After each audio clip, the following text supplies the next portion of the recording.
మెదక్ జిల్లా నర్సాపూర్ అంబేద్కర్ చౌరస్తా వద్ద నిరసన తెలిపారు కాంగ్రెస్ నాయకులు.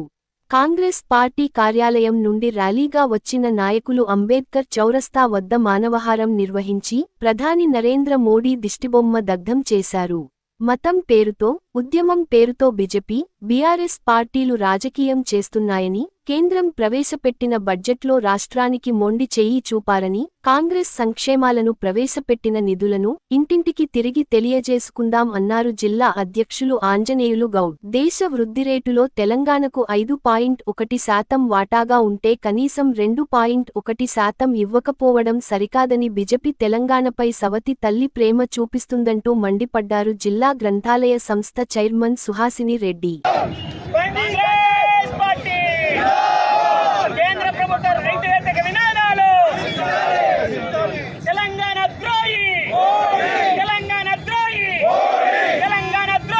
చేయి చూపించింది. ఒక్కసారి ఆలోచన చేయాలి. సగటు మనిషి మనం 6 సూత్రాలను మనం ఈరోజు ప్రకటించుకున్నాం. అన్నింటినీ కూడా మెల్లగా కూడా ఆర్థిక క్రమశిక్షణతో మనని అధిగమించి మన స్థిరంగా నిలబడుతున్న టైంలో కేంద్ర ప్రభుత్వం నుంచి మనకు రావాల్సిన వాటాను మనం ఈరోజు తుంగలో తొక్కేసి కావాలనే మన తెలంగాణ ప్రజలను ఇబ్బంది పెట్టాలనే ఈ ప్రజలకు మళ్ళీ కాంగ్రెస్ పార్టీకి అధికారం కడతారనే ఆలోచనతోనే కాబట్టి ఇది ఒక ఆలోచన చేస్తున్నారు. మనం అందరం కూడా కాంగ్రెస్ పార్టీ శ్రేణులం నిరసన తెలపాలి. ప్రతి విషయం బీజేపీ చేస్తున్నటువంటి ఈ నీతిని మనం ప్రజలకు చెప్పాల్సిన ఆవశ్యకత ఉంది. మనం ర్యాలీలు చేసో నిరసన చెప్తేనే సరిపోదు. రేపు గ్రామాల్లో మనకు పంచాయతీ ఎన్నికలు ఉన్నాయి. ఇక్కడ బీజేపీ బీఆర్ఎస్ ఏ విధంగా కలిసి మన కుట్ర పన్నుతుంది. మన తెలంగాణ ప్రజలకు రావాల్సిన వనరులు మరి ఆదాయం నుంచి రావాల్సినటువంటి వాటా మనకు నిధుల రూపంలో రావాల్సిన ప్రతిదాన్ని కూడా తుంగలో తొక్కుతున్నారు. నిజాయితీగా రావాల్సిన దాని కూడా కొట్లాడాల్సిన ఆవశ్యకత మనకు ఉందా లేదా?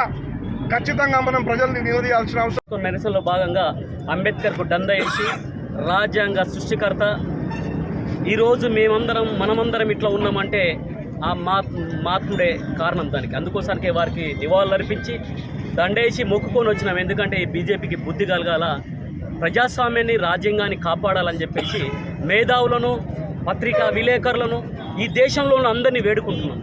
ఈరోజు కేంద్ర ప్రభుత్వం విధానాలు చూస్తుంటే ఎట్లా ఉందంటే మతం పేరుతో ఆర్థిక విధ్వంసం సృష్టిస్తూ ప్రజల మధ్యలో చిచ్చు పెడుతూ ఈరోజు ఏ అయితే ఎలక్షన్లు ఉన్నాయో తర్వాత ఆ ఎలక్షన్లు ఉన్న రాష్ట్రాలకి దేశ సంపదను మొత్తం అది చేస్తూ ఆదాని అంబానీలకు తర్వాత ఎవరైతే కార్పొరేట్ సమస్యలను వాళ్ళకే ఈరోజు కట్టబెట్టడం జరుగుతుంది.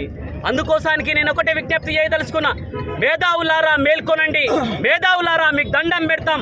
ఈ ప్రజాస్వామ్యాన్ని, బాబాసాహెబ్ అంబేద్కర్ గారు రచించిన రాజ్యాంగాన్ని రక్షించుకోండి వేడుకుంటున్నాం. ఎందుకంటే కాంగ్రెస్ పార్టీ, రాహుల్ గాంధీ గారు అన్ని వర్గాలు, అన్ని మతాలు కలిసి ఉండాలని కోరుకున్న వ్యక్తి. అందుకోసానికి ఈరోజు తెలంగాణ రాష్ట్రాన్ని అమ్మ సోనియా గాంధీ గారు ఒక రాష్ట్రం వైపు కాంగ్రెస్ పార్టీ నష్టపోయినా ఈ రాష్ట్రంలో పేద వర్గాల బిడ్డలు, బడుగు బలహీన వర్గాల బిడ్డలు ఈరోజు సలించి వారు తెలంగాణ ఇవ్వడం జరిగింది. కేంద్ర బడ్జెట్ ప్రవేశపెడుతూ మరి గురజాడ అప్పారావు గారు మాట్లాడిన మాటలను ఉటంకిస్తూ దేశం అంటే మట్టి కాదోయ్, దేశం అంటే మనుషులో అని చెప్పడం జరిగింది. మరి మనుషులంటే తెలంగాణ వారు మనుషులు కాదా అని మా తెలంగాణ ప్రజల యొక్క ప్రశ్న. ఎందుకంటే మా గౌరవ ముఖ్యమంత్రి గారు, అదేవిధంగా మా మంత్రులు, ఎంపీలు పలు దఫాలుగా మరి కేంద్రం వెళ్ళి అక్కడ ప్రధానమంత్రి గారిని కానీ వివిధ శాఖల మంత్రివర్గ సభ్యులందరినీ కూడా కలిసి మరి తెలంగాణ అభివృద్ధికి సహకరించాలని చెప్పి వివిధ అభివృద్ధి పనుల్లో మరి తోడ్పాటును అందించాలని పలు దఫాలుగా మరి వారిని కోరటం జరిగింది. ఇన్ని చేస్తే చివరికి మిగిలింది ఏంటంటే మొండి చేయి చూపడం జరిగింది. దీన్ని మేము తెలంగాణ ప్రజలంటే మరి సవతి తల్లి బిడ్డలుగా కేంద్రం భావిస్తుందని మేము అనుకోవాల్సిన పరిస్థితి ఇప్పుడు ఏర్పడింది.